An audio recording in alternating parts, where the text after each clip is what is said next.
1. Ken Patera.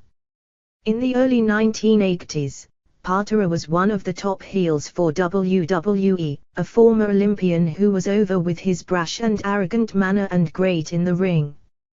His runs as IC champion were good and fantastic feuds abounding. But in 1983, Patera was arrested after smashing apart a restaurant and sentenced to 2 years in jail.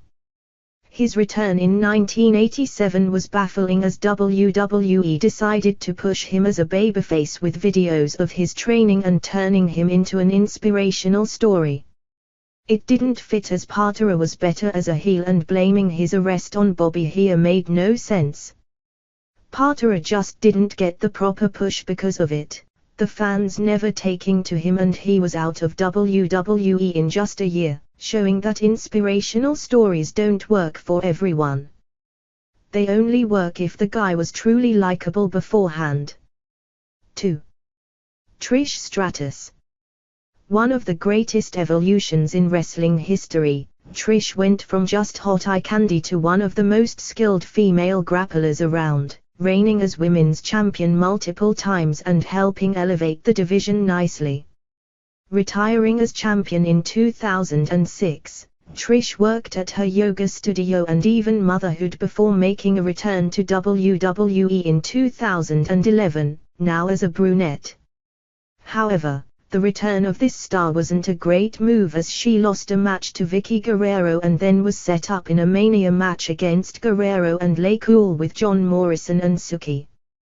Yes, Stratus had to allow this reality show TV star to carry much of the match and get the win while her own contributions were ignored.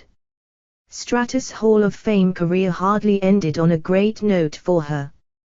Hopefully she returns one day for a proper sit-off match, perhaps against someone like Sasha Banks. 3. Roddy Piper. Piper made much of his career with big returns from retirements and injuries, bouncing between WWE and WCW a lot, and it was mostly with Piper's pit segments and other interviews. In 2006, he and Ric Flair united as an in-ring team, a throwback to their old team back in the early 1980s, and upset the Spirit Squad for the tag team titles. Sadly, neither man was anywhere near the great athlete he once was, Piper in particular, as he was marred by a bad hip and slow as hell. Thus, their reign was short, dropping the belts to Rated RKO a week later. Piper's in-ring work was suffering, and he soon stuck to just interviews to sadly remind fans how even the greatest guys can succumb to age slowing them down. Piper wouldn't suit up for another match until WrestleMania XXV, when he, Jimmy Snuka and Ricky Steamboat took on Chris Jericho. 4. Sable. Romero truly changed the way women in WWE were perceived, transforming into a fantastic sex symbol with her looks, her Playboy spread, and reigning as champion. However, her ego soon took over, leading to issues over more time and money, and Miro has acknowledged how she let the fame go to her head too much. After leaving the company amid a lawsuit in 1999, Miro made a surprise return in 2003. However, by this time ladies like Trish Stratus, Stacey Keibler and Tori Wilson had become the new sex symbols for the company, and Sable's older act didn't fit in as well. She had a feud with Wilson involving a double Playboy spread and had a role as Mr. McMahon's on-air mistress, but made nowhere near the impact she once had. She left once more in 2004, and while on good terms with the company, hasn't made any notable appearances since, perhaps still letting the bad exit and return still affecting her. 5. Rob Van Dam. Much has been made of WWE not letting RVD get the shots he deserved as champion, as the heat was clearly on him in 2002 and 03, and a run as world champion would have been welcomed. Of course, RVD would ruin his shot with the title in 2006 with his drug arrest to show he was unreliable. While he'd made a brief return to WWE in 2009, RVD intended to do more in 2013, getting some wins and a shot at the US title.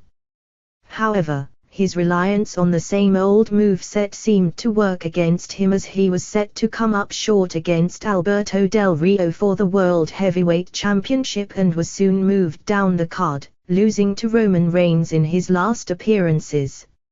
It just seemed another bad way for WWE to undermine RVD and keep him from scaling to the top as so many of his fans wanted. 6. Christian. While Edge really broke out as a main event star, Christian wasn't too far behind, also reigning as tag team and IC champion and seemingly ready for more but just couldn't break through.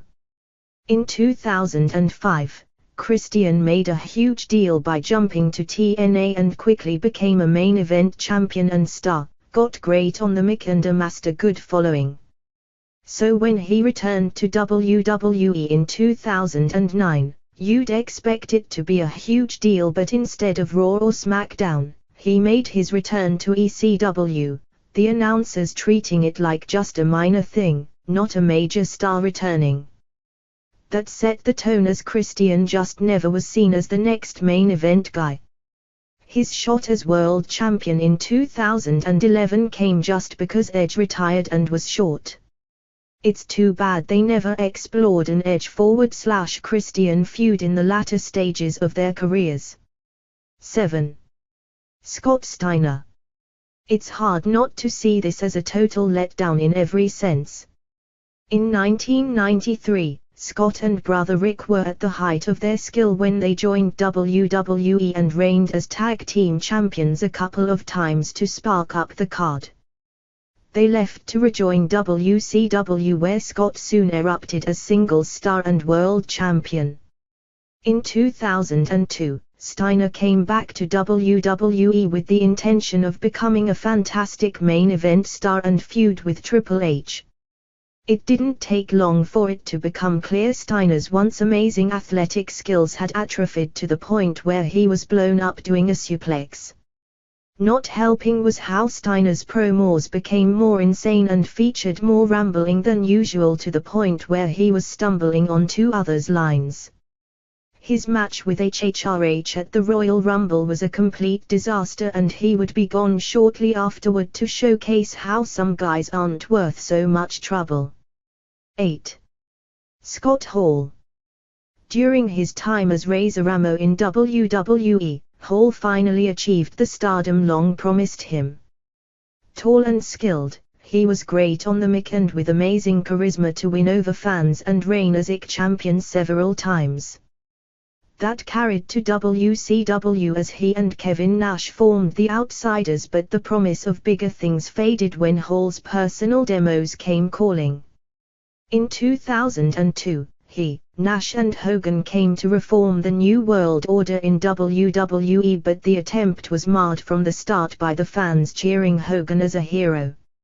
It was soon clear Hall's addictions were taking its toll, staggering and slow in the ring, and whispers surfaced of his unprofessional ways behind the scenes. He was finally fired after the infamous plane ride from Hell debacle and slipped into infamous bad times. He's rebounded since, but it's still notable how Hall's 0-2 comeback was a complete disaster. 9. Legion of Doom. For nearly 2 decades, the Road Warriors were revered as a fantastic team who changed the wrestling game with their face paint and leather appearance, wild promos and brutal ring style.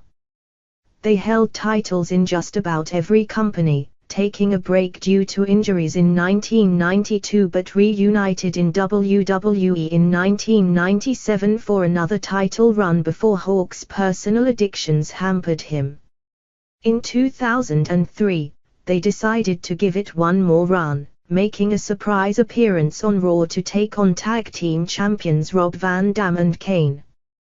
They lost and didn't get the big contract expected, with Hawk dying a few months later. Animal would get a new partner for a badly done LOD with Paul Heyderich. It's sad that the greatest tag team ever ended with a whimper. the team was just never quite able to sustain much success when going to the WWE. 10.